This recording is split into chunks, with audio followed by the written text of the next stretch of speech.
I think we get overwhelmed, and that's why we start to procrastinate. We tend to freeze when things are too much. And it's like, oh my God, how am I going to do this project? We're thinking about the whole project as opposed to what is one thing I can start on? What is one thing I can do right now?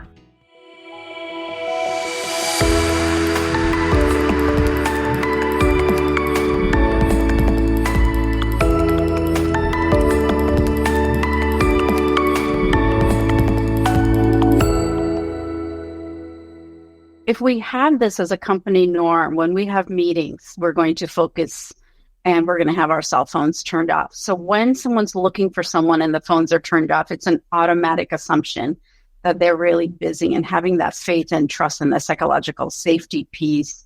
So I think it doesn't have to be just individual. It could be a whole team that practices self-care and compassion and show up for one another. You lead mindful practice, and you also teach this. Can you tell us what that might look like? In the workplace, I work with teams and leaders that want to bring me in and really talk about what is the team's challenges. A lot of times it's prioritization. A lot of times it's communication, right? Having direct communication. I like to give actionable strategies and like to make all my workshops very experiential and learning from the group. So, we start with a, transitioning practice, I like to call it, to just settle down, because whenever we're coming from something else, our minds are still going, right? We rarely get a chance to catch up and just take a pause. And then, do a little bit of, didactic, meaning, I'm teaching some of the concepts, just like I'm talking here.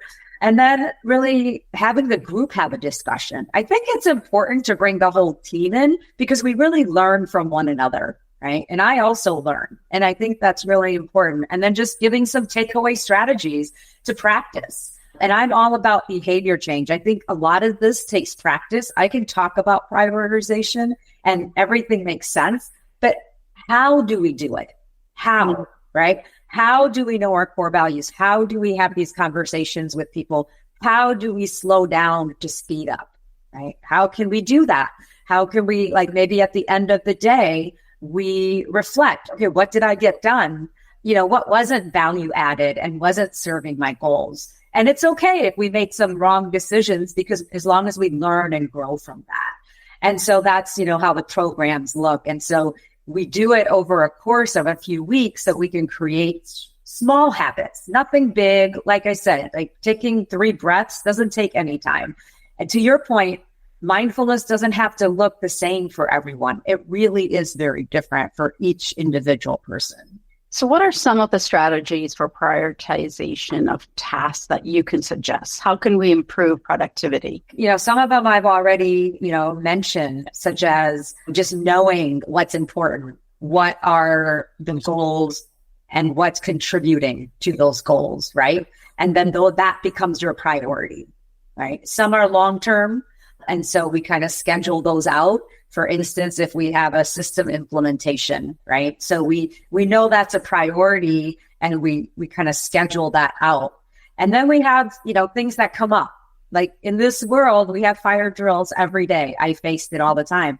And so when we have that, a practical strategy is, again, let's just take a pause as opposed to panic mode, because most people get into a panic mode, right? Like, oh my God, I have how many things to do today? I don't have time for this fire drill. But if we can just take a breath again, notice what's happening in the body and say, okay, I need to work on this. This is important. This serves this priority. So it's high priority. And then just kind of shifting our attention and our focus. Right? I think planning is very important. Maybe the night before you would leave, what do I need to work on? Looking at our little matrix, or in the morning. Okay, what am I going to work on? Some strategies that I find helpful is scheduling deep work in the mornings. Like you said, we're freshest in the mornings. Maybe not just checking email. Most people just go straight to email, and it gives us that dopamine hit of like, okay, I checked this out and I responded. It feels good. But again, if we don't do that, we schedule email time. And maybe we do it at 9 in the morning, in the afternoon, 3 times a day, and really focus on that deep work. I think when we have meetings as well, can we not multitask? Because multitasking is a myth, right? We actually get less done because we can only do one thing at a time. And it's actually switch tasking. It's our brain switch tasking from one thing to another. And it also creates a more distracted mind.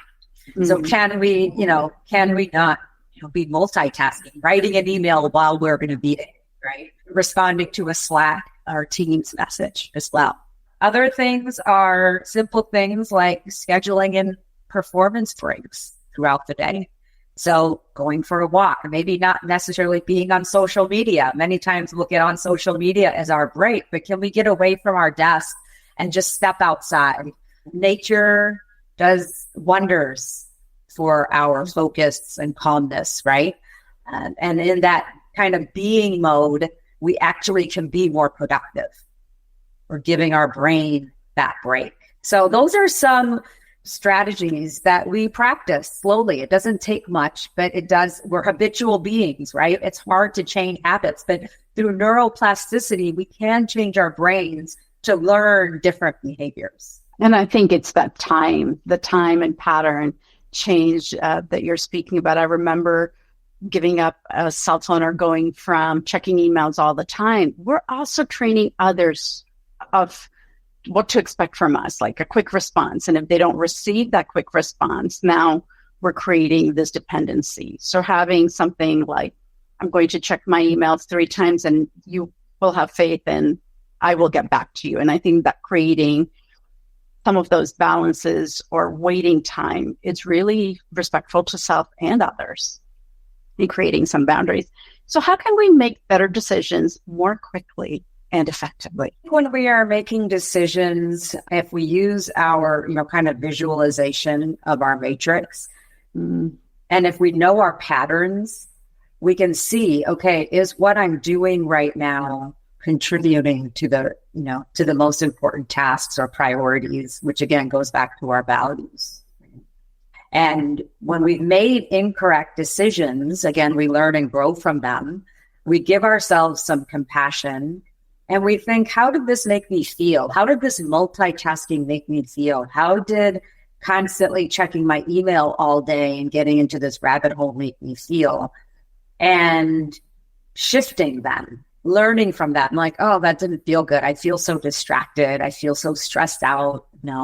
And then making the decision to, okay, I need to work on this task. I need to work on these slides. I need to work on automating this process so I can spend more time analyzing the data, right? Again, it's all about taking that pause and slowing down for a moment to overcome that action addiction, making a more intentional decision from a place of pausing instead of autopilot behaviors that we often go to, right? Because it's easier. Our brain likes that. It takes less energy to do that for our brains if we just go into our habitual way of working as opposed to trying something new, right? And being uncomfortable with that stillness for a little bit. Any change is definitely uncomfortable until that becomes part of our norm. So how do we balance urgent tasks that constantly pop up that we spoke about earlier with the long-term goals for ourselves and our company when coming up with prioritizing? So I think one of the things that you said is communication, and also this hierarchy thing that I talked about earlier, where we feel really nervous or scared about not meeting someone else's need in that moment. So how do we take care of ourselves and show up? That's a great question. And it's not always easy, right? No. And so it's really with the long-term goals, I think it's important to, make sure they're realistic and timely and really scheduling the tasks, right, for the long-term goals. Because we get overwhelmed in our head when we see this huge goal, right? Like, let's say a system implementation. So kind of scheduling out those tasks and really discussing, again, it comes down to communication, discussing with your managers and setting the expectation, even asking the question. I've often done this with people I reported up to. What is the expectation here? So we're both clear. Both parties are clear on this.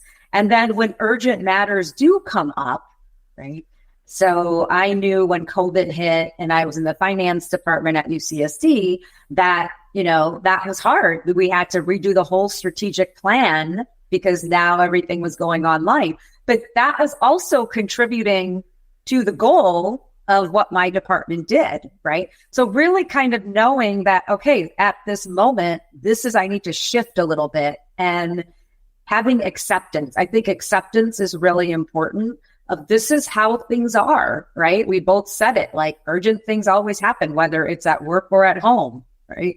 Plans don't always work out. So we have to kind of hold them a little loosely. So, when we shift our focus, it is important, like you said, to kind of manage our own anxiety and panic that comes along, and even communicate, okay, well, I'm going to put this aside, communicating to your manager so I can work on this.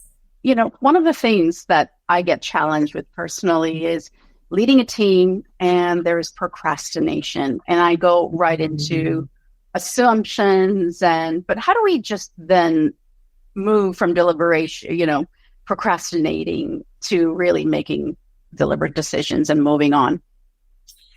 Yeah. So I think for procrastination, I think the solution to procrastination is really action. And action in the sense of small, digestible tasks. I think we get overwhelmed, and that's why we start to procrastinate. When we have fight, flight, freeze, we tend to freeze when things are too much. And it's like, oh my God, how am I going to do this project? We're thinking about the whole project as opposed to what is one thing I can start on? What is one thing I can do right now, right? So if we have to plan for a huge trip, let's say, right, a really long international trip, we all know how hard that can be. We can start slow and say, okay, let me just plan the first day. Let me just get the first hotel done. And so I think really procrastination can be eliminated if we just start doing something small. And the smallest thing can even be that awareness of, I'm just overwhelmed right now. This is a lot. And that's why I am going to Netflix instead of doing what I need to do right now. Right.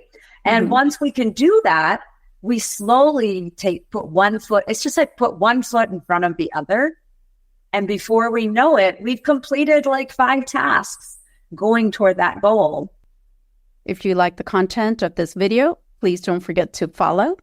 And also, if you want more information, visit the website, Yogi Patel, TTE.com.